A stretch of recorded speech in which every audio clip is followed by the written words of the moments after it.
Hi, my name is Rosemary and I go to Rodin School in South Africa, and this video is about my developed magic mirror project.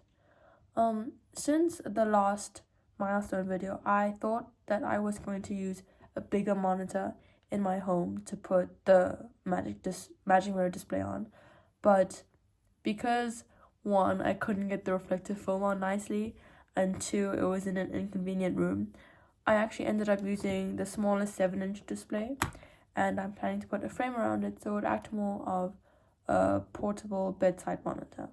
So here's, as usual, the Raspberry Pi connected to the display, but this time it's also connected to a webcam because since last time I added a new module.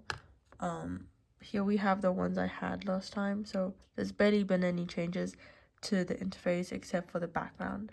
But the new module that I added with the webcam works like this. You can see the code for the motion detection module.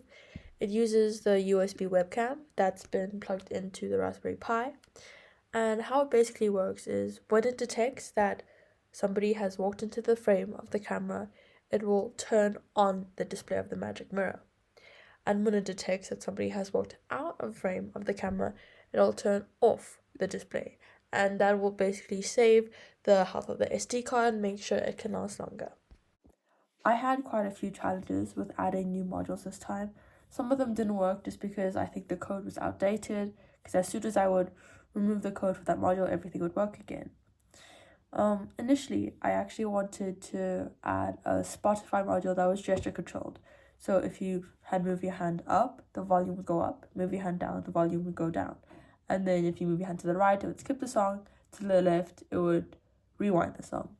But I couldn't do this. I thought I could do this with the webcam, but it turns out you needed a motion detector, motion sensor, which I did not have, and there wouldn't have been enough time to order it and to put in the module. So I decided to do the custom module with the on and off screen with the webcam.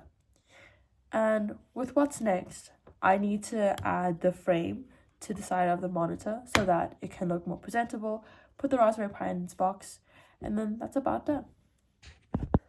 One of the other challenges that I actually had was when I was using the bigger display, which was a TV monitor about this big.